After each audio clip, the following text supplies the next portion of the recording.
Give me either the either or the either. I told you we're out of Phoenix Down. Okay, all right. Hi, you're listening to MageCast, the ensemble podcast by the well-read mage and a cast of mages. Each episode, I sit down with my rotating panel of guests to have some civil discourse about a single game. We're a group of games writers dedicated to long-form content and critique.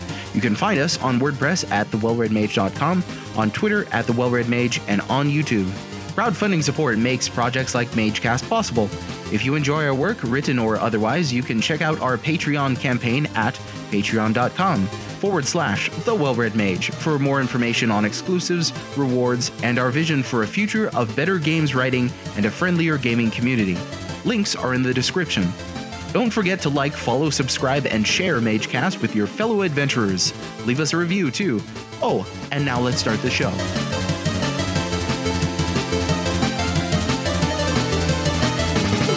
So hey, welcome to another episode of MageCast. Today I'm enthused beyond enthusiasts to talk with two fine gentlemen. And yes, I can report that they're fine because we've got video going. But I'm sorry, listeners, this is a podcast. You're going to have to just put up with our sultry audio. Today we're going to be talking about an exceptional game. But before we get into that futuristic classic, I just wanted to give these guys both their due, and they can introduce themselves, talk about what they're playing and what they're planning. So let's actually start with you, Ryan. Go ahead. Well, first of all, thank you so much for having me a part of the podcast. It's something that I wanted to get involved with for a while. So when you gave me the chance to be a part of it, I certainly jumped at it. So thank you so much. Oh, my pleasure. Yeah. So my name is Ryan. I'm the beer mage. And actually, I'm part of a co-host of the Retro Game Brews podcast. What we do is basically we talk about old video games as well as another passion of ours, which is beer. And it's really me and my best friend back from home getting a chance to chit-chat what we would have normally done anyway, is sit down and talk about video games and beer. So it's been a great opportunity for me to kind of reconnect with him, even though we've moved across the country from each other. And we do this bi-weekly, just get a chance to have some fun and talk about nerd culture for a while. Nice. Very cool. Well, where can listeners find your podcast? So up until this point, what we've been doing is we've been just releasing it to a small audience, so a private kind of opportunity to maybe do, say, like a focus group to get some feedback, to find out if it's something people want to listen to. And recently we decided, hey, you know what? It's time to go live. Let's make this a public podcast. So in the coming weeks, you can find it. It's going to be available on pretty much anywhere you can find a podcast. But as of right now, you can certainly seek me out on Twitter, which is @BossVsNoob, BossVSNoob, or the Retro Game Brews podcast. Right on, right on. And you're launching a site for that pretty soon, is that right? Right. So hopefully nobody steals it. So fingers crossed. But retrogamebrews.com. Checked out the domain. It's not there yet. But okay, good. I was like, you checked it, right? That's hilarious. Right. All right. So, and then what are you playing right now? So right now, it's ironically enough, I'm not playing anything retro besides obviously Mega Man X today to prepare for today's podcast. But a good friend of mine, the True Johnny G, who is, I believe, a Warrior of Light for the Well-Read Mage. Yep. Yes, much appreciated. Indeed. He plays Dead by Daylight on Twitch, and I've decided that it's time to go ahead and join him. So he's actually invited me along to play Dead by Daylight, which is a lot of fun. It's a horror-based game. You go around, you're either a survivor trying to fix generators to escape a killer, or you're a killer trying to kill 4 survivors. So quick, fun, and a little bit scary. Nice. Yeah, I don't do too well with scary games. I think the last one I played was Alien Isolation. Oh, okay. And, yeah, which we did a podcast episode on. And urinating yourself on a beanbag chair is not comfortable. I imagine that didn't happen to me, but it almost did. Not. Of course not. I'm a man, yeah. Anyways, so thank you, sir. Thank you. Let's get on to our next guest here. This is someone who's, this is now your second appearance on MageCast. But go ahead, introduce yourself, sir. I am the ABXY. Oh, I'm sorry. He said earlier your voice is too bassy, so keep that in mind. What? Too bassy. There's no such thing. Yeah. Yes, my name is Brent. I am the ABXY Mage. This is my second appearance after the Earthbound episode, which I thoroughly enjoyed. I'm happy to be back. Yeah, we're happy to have you back. Heck yeah. So, well, let's start with a softer question first. What is your favorite kind of silk? No, just kidding. What are you playing right now? I'm playing Guacamelee 2 right now. Ooh. I know you're a fan of Guacamelee. Yes. You did a review for the first one. Yes, I did. I think it's the highest review I've given so far, actually. Yeah. Rating. Yeah. Because otherwise, you're like, you grade below the 5 mostly. It seems that way. Yeah, it seems that way so far. But that's good. That's fair. I'm very happy to be playing the second one. So far, it's great. It's exactly what I wanted out of it so far. And then what are you planning? What am I planning in general? In terms of a specific, this is okay. I just want to like pump this up a little bit. This is probably the most euphorically awesome thing you're about to hear, listeners. No, it's a branch. Let's say that we don't even know what to call it. It's a branch of the Well-Read Mage that's going to be headed up by the ABXY Mage. So that specifically is what I'm talking about as far as what you're planning. Yes, I knew that. I thought also. Oh yeah. Also you were going to pump it up a little bit, but. Oh yeah. Well, see, you were just pulling that out of me. It just needed to happen. So. Yeah. So as we've discussed, we're going to be branching off a little bit. I'm going to be doing a separate podcast starting fairly soon called Side Quests. And basically where the Mage cast is about a single game and an in-depth look at that single game. Side Quests is going to be more of a vague, is a bad word, but not so specific. Each episode's not just going to be one topic. It's not just going to be an in-depth look at one thing and then various pieces of that one thing. So the first episode we've already planned out, and can I reveal? Yeah, do like a teaser. A little just tease. Like, yeah, you know, like how they do in the movies, just a tease. In a world. Yeah, no, in a world surrounded by water. Yeah. There you go. And cut to logo. Okay, we're showing the actual logo right now, ladies and gentlemen. But again, it's a podcast, so you can't see it. Unfortunately, you should see the studio too. It's just amazing. I'm sitting in it now. Yeah. Bedazzled with gemstones. Just, gorgeous. So the first episode really is going to be kind of a general look at the relationship between music and video games. And Red himself is going to be the guest on the first episode. I will be there. Yeah, I will be there. And it's going to be cool. I will try to not to be nervous. Because I know most of my guests that I've had so far have been like really nervous to be on a podcast. Ryan, I don't think you're nervous because you're like we were talking about before. Ryan has been podcasting since December 2017. Is that what you said? Yep, that's right. Which is millions of times more seconds than I've done podcasting. So he is a podcastery veteran. I'm sure, doesn't get nervous, but I will try not to be nervous on Side Quests. So yeah, look forward to that. We don't really have a launch date yet. We're still, what are we doing still for that? I mean, I guess the icon needs to be done, huh? Yeah, that would help. And the getting the last pieces of the equipment together. That's about it. Yeah. That's a pain in the butt, the equipment part. Yeah. Everybody hates that about doing a podcast. Like, now I got to buy stuff. Ugh. Anyways, though. So let's dive right into this thing. So this episode is called Do Reploids Dream of Electric Guitar?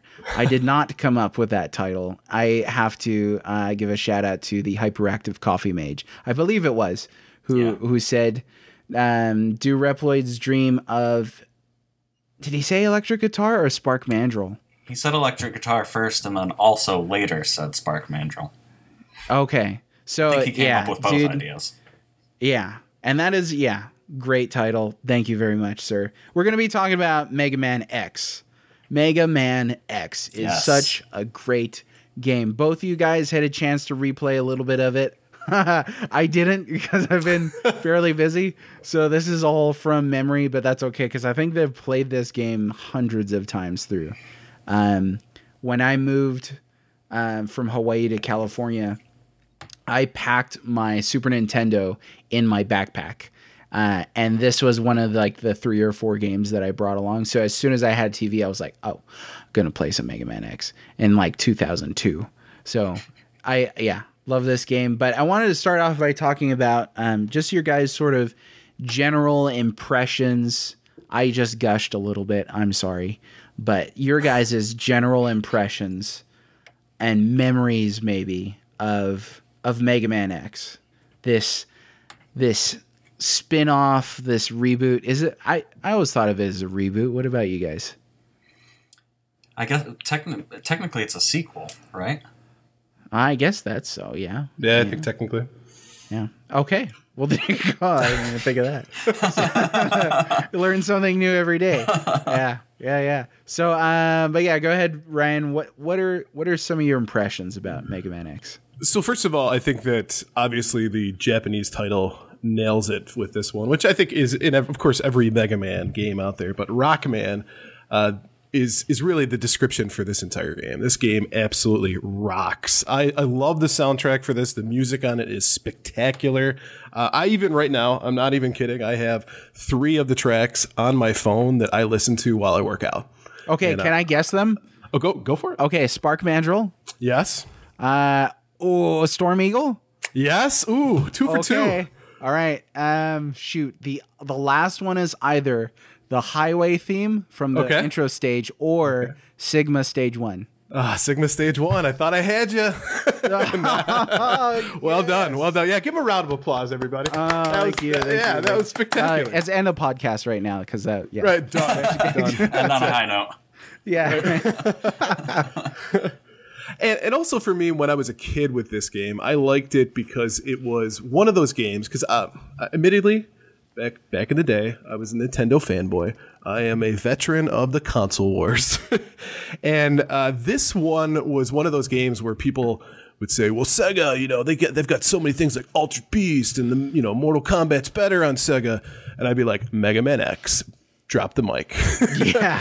And they're like, well, we have Vector Man. Right. And unbeknownst to me or anybody who lived in North America, Mega Man actually made it to the Sega Genesis or Mega Drive, but never got released in North America because I think they had the Wily Wars was released in Europe, which I think was a rehash of Mega Man 1, 2, and 3. And then there's like an extra level to it. But again, when I was a kid, no one ever heard of Mega Man being on anything Sega related. So that was like the mother of all bombs opportunity to drop that and be like Mega Man X. So there's a lot of fond memories for that, but also it's a spectacular game through and through. The controls are really tight. The upgrades are spectacular. And it follows along with the Mega Man games that I loved even when I was much younger in the regular Nintendo era. So overall, there's not a whole lot to say that I would be a negative critique of this game. It's tough to find stuff. It's almost to the point in which you're searching. So yeah, no, I'd agree with that. What about you, Brent? Well, I guess I don't know if this would be luckily or unluckily, but Mega Man X was actually the first Mega Man that I ever played. Well, okay, so let's break down that thought. I'm going to say unluckily because it's all downhill from here for Mega Man X series, in my opinion. Like this is the peak of it. This is the first game. Well, I also have the only other X game I've played is 2, and I played that for the first time last year. Oh, okay. I like 2. 2 is a fun game. I thought so. I kind of feel like it was basically the same as the first one. It didn't really add anything. Yeah, essentially. And I think that's all Mega Man games. I mean, you look 1 through 6, it's pretty much the same thing as well. Yeah. They added the charge and they added the slide throughout the first 6. Yeah. There's things, well, even in the original NES games, you had when, they gave Mega Man the red jet suit. It was like, that's a little tweak there that they added to the game, but essentially, yeah, fairly much the same game, and known for being formulaic too. Oh, absolutely. And if you look at it, like X2 added the speeder bikes, and I think X3 added the jump dash. Yeah. Right. So I mean, there's a little bit, but Yeah. if it ain't broke, don't fix it kind of mentality as well. Yeah. True. Oh, air dash. I forgot about that. But go ahead, Brent. But yeah, so X was the first one I ever played, and then I went back and played, I think 3 was the second one. Now I've played all of the first 6, and then I played X2 after that. But this was very luckily. My brother's friend from down the street got an N64 when, like, launch day N64. And I had borrowed some Super Nintendo games from him, Mega Man X being one of them. And when he got back from the store with his N64, he came over and said, "Hey, all that Super Nintendo stuff that you have of mine, you can just keep it. I don't need it anymore. I have a Nintendo 64. So that was how I got Mega Man X, Super That's Return of the hilarious. Jedi, Chrono Trigger, Final Fantasy IV, Super Metroid. That was All how right, I got all of those. end the podcast right now. Right? It's like, that's, and he got stuck with an N64. And he never asked for it back. He never ended up That's regretting hilarious. it. I ended up getting That a is Nintendo great. 64 also, but I didn't stupidly just give away all of my best games. What if he's listening and he's just like, "Oh, I made a huge error." Yeah, that's. I'm sure funny. he remembers. He would have to by now. Right, man. Chrono Trigger, Final Fantasy VI, Mega Man 4. X. Final yeah. Fantasy 4. Yeah. Oh, Mega 4. Man I'm sorry. I 4, thought you Final said Fantasy 4, Chrono Trigger, Mega Man X, Super Metroid. Super Metroid. My Wow. gosh. Yeah, that is quite the gift basket.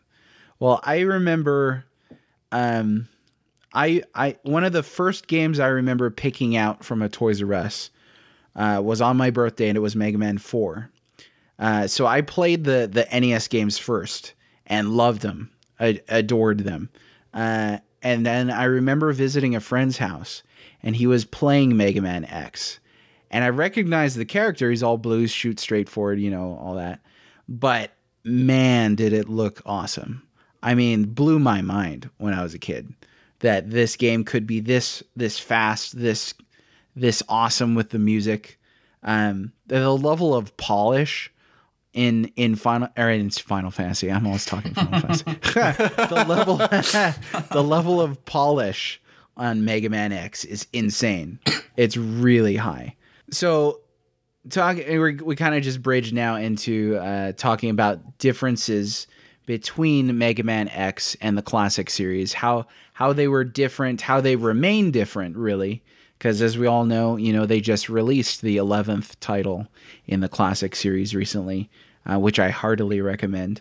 Be a review on it coming probably this weekend. But someone on Twitter, the Deviot, talked about the differences between X and the classic series and how he preferred the classic series. But I think that you can make that distinction because I like that you phrased it as a sequel. But it still has sort of its own energy, its own fluidity. I don't want to talk about those things too much because I want to get your guys' thoughts on that too. So what are some distinctions between Mega Man X and classic Mega Man? I think the first thing that really comes to mind for me, of course, is the upgrades portion of it. I mean, to me, that's almost in a way like an RPG element to it, where you feel as though you're adding some armor to it. There's some, extra incentive to get things. And in the previous Mega Man, yes, you get, the weapons from all the robot masters. But I mean, you're still doing that in Mega Man X, but there's an extra added level to that. And in fact, there's even, kind of an Easter egg that you can find where Capcom added an extra one in for you. That's, I don't know if you guys are familiar with the coveted Hadouken. Yes. Oh, what is Yeah, this Hadouken? I've never heard of it. Right. Yeah. So adding all of that, it's well done. Hey, did you well guys done. know about the Hadouken like contemporaneously? Like, Not as a kid. Never No, heard just of it. just stumbled upon it. No. no, yeah, it's not a stumbly thing. I'd never heard of it from any friend in the schoolyard back in the Definitely back not, in the day. no. Yeah. Internet. Yeah. So I found it like not even on accident, but I found it on the internet like 20 years later or something. I'm like, what? Yep. There's a secret in this game that I didn't know about. You know, you think you know a game, but then they go out and run out on you. But anyway, They hide it pretty well. Yeah, they do. Yeah. I don't. Yeah, there's no way you could just stumble upon it when you're going to jump off 5 times off of the cliff, right? Yeah, yeah. Right? Unless you fail that jump 5 times and then overshoot it the 6th time, right? Which is just be like, whoa. But yeah. Plus the Hadouken was I couldn't even get Mega Man to do the move. You know, well, Super Nintendo controller, of course, is not ideal. Yeah. for the Hadouken. No. I thought the one in X2 was a lot easier to pull off than. Right. I don't remember what it's called, the Dragon Kick or whatever it is. I don't know. I don't know much about Street Fighter, so. Yeah, neither do I. I'm not that good at it. I always get my butt kicked on fighting games. But well, I like what you talked about with the upgrades, the capsules, the Dr. Light capsules. Mm-hmm. It was interesting to see upgrades be a lot more internal to the character rather than in the NES games. You got upgrades to Rush and you got, the jetpack that we mentioned earlier. But those things were very external. You kind of had to switch between them. But having all of those abilities at once, and especially with it changing his armor, super cool. In fact, we were asked a question by Games with Coffee. What's your favorite armor set in the Mega Man X series? I don't know if I have one. Yeah, I'm with you on that. I don't know if I necessarily have a specific one. Obviously, starting off with the first Mega Man X here, it's the one I'm most familiar with, so I think I'd probably go with that one. Yeah. I feel like there was an armor set later in the series, and I don't remember on what game, but where some of the upgrades weren't that clear as to how you were to use them.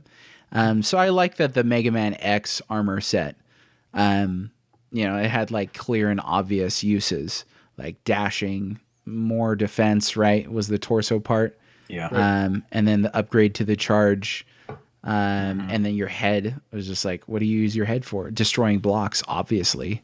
Like Super Mario has trained you to think that way since 1985.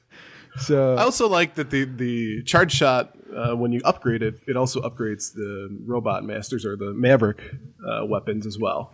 Yeah. Yes. Some extra incentive to it. Yeah. I Yeah. love that. That's just spectacular. Yeah. And they did something like that in Mega Man 11 with the double gear. You can kind of, get an upgraded version of the boss weapons. But yeah, that definitely wasn't around in the older classic games. What about some other distinctions? Any knocking around in your noggin, Brent? You kind of touched on it, but certainly the visual aesthetic of it, it's much, it's much sharper, it's much cleaner. Obviously going to the Super Nintendo, but then I finally played Mega Man 7, and when you compare Mega Man 7 with Mega Man X, you wonder why they made Mega Man 7. But exactly, yeah. It's much duller, it's much rounder, it's much slower. Mega Man X, that's another thing, is it's fast. Some of the NES Mega Man games were faster than others, some of them not so much, but it is fast all the way through. The upgrades, definitely. The wall jumping. Yeah. The wall jumping, I think, influenced a whole different set of level design philosophies. Yeah. You could build levels in different ways. And hide secrets in more places, also. Yeah. I mean, we talked about, Ryan and I both played the game a little bit earlier today to brush up on. And that's one of the things that stood out to me, actually, was they really make you use the wall jump quite a lot in Mega Man X. And I don't know if it's because it was a new feature to the series or not, but it really did add things to the level design that you kind of wondered, where are they going to go from here after 6 games or 7? Yeah. I don't remember if X came out before 7 or not. I think it did. I would guess so, but I'm not sure on that one. And one of the other differences that I was thinking about too, because now that you mentioned going through the playthrough, that first portion of the game that you play, that's basically a tutorial. It teaches you how to play the game, which you're not. I mean, you play Mega Man 1. There's no tutorial. No, it's just like cut man staging. You're dead in 30 seconds. Boom. Exactly. It throws you in it and goes, "Good luck, buddy." Yeah. Yep. This one teaches you the wall jump. It takes you through kind of the platforming portions of it. There's even a boss fight. So if you've never played a Mega Man game, you're familiar with it already and how it works. So There's mini bosses even. Yeah. Right. The helicopter slug things, I guess. I always thought they were like hornets or Like queen hornets, bees or something. bees. I don't know. That's probably a more accurate description. But it was off the cuff, and that's the appreciative part. There you go. Yeah, I like that with that confrontation with Vile at the end of the highway level, the introductory level, where you just couldn't beat him. I remember trying so many times to beat him, but I think they were making a point thematically with that Mega Man is in a different environment now. This is playing with the big boys. This is the real future. It's not a bunch of, honky tonk retro robots anymore with their silly gimmicks. This is Mega Man X. This is 21XX. Well, they actually, in the dialogue after that scene between Mega Man and the boss, he actually says, points out that he's not nearly strong enough or whatever, but then he disappears when Zero shows up. Right. And Zero says, he was built for war. There's nothing you can do. And that's way different from the enemies in air quotes from the NES games, where they were just corrupted worker robots essentially. Right. Like, this is a construction robot that now is evil, so he can throw rocks at you, But yeah, no, and that's a good point. And now we're dealing with a lot of darker concepts. Zero, I always joke around about spoilers for like a game from the 90s, but spoilers. Zero bites it at the end of this of this game. What? Oh, you didn't play that far? No. Which I thought was astounding, because I don't remember a character dying in the classic series. I mean, obviously they all did eventually, but we don't get to see that. But Zero getting torn in half, like Bishop at the end of Aliens, was like exactly how I thought of it. I was like, oh my gosh. And and so another distinction, Mega Man X obviously has this darker, more mature tone to it than the cheerful classic games. But to dive, well, no, let me cut that. Also, something that you mentioned earlier, Ryan, was the Robot Masters versus the Mavericks. Right. So in X, we're talking about Mavericks and not just Robot Masters. The Mavericks were, and I try to read up on as much Mega Man lore as possible. I know you mentioned you did as well. Mm-hmm. Some of it I was like, I don't even know what you're talking about anymore. But Mavericks are basically so Reploids. We'll break this down. Okay. Androids were Mega Man or Rock, right? The original Mega Man. Roll, Rush, Bass. I almost said it. We were talking earlier before you got on, Brent, about some guy who you were watching, Ryan, and he kept saying bass instead of bass, and he even in his video put he said the word bass and then he put a bass riff after it, like and still called it bass. So like the rest of it just kept calling it bass. Do you think when he was fishing, he fished for bass? Maybe he fished for bass, but yeah. Vowel so blind? all those. Would that be? What? I said like vowel blind, like color blind with. Yeah, maybe. There you go. Yeah. Nice. Okay. That will it was explain. A stretch. That's fine. We'll cut this. Oh no! Are you kidding? This is gold. People listen to podcasts for Patreon exclusive material. Yeah, I think people listen to podcasts because they like listening to people mess up.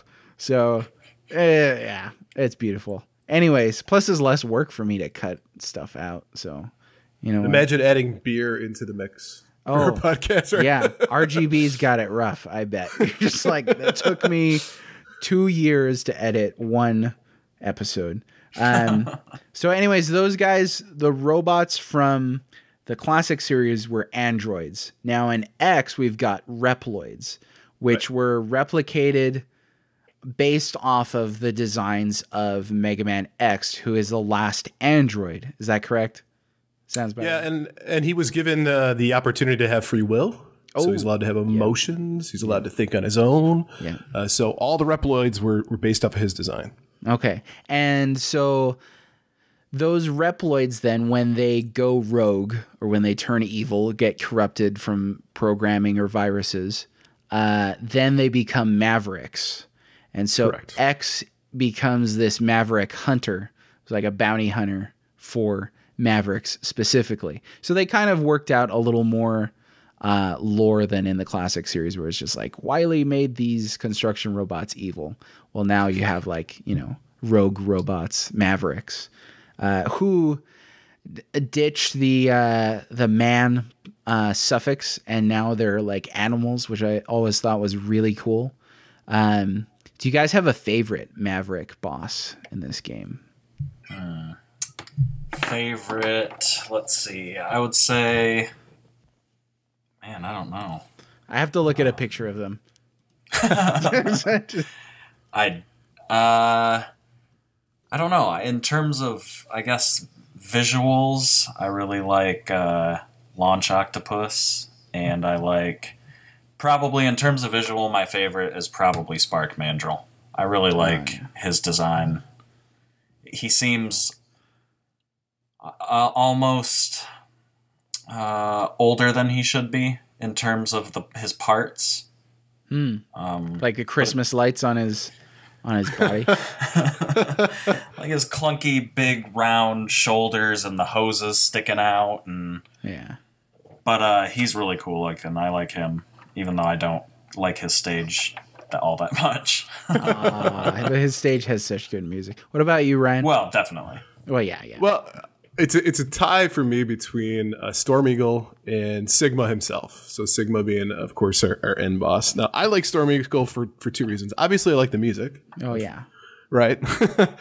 But also, I just like his stage itself. You're on a ship. It's almost like you're traversing through there. And then when you fight him, you're fighting on a ship that is crashing down from the sky. And I always found that to be kind of cool, you know?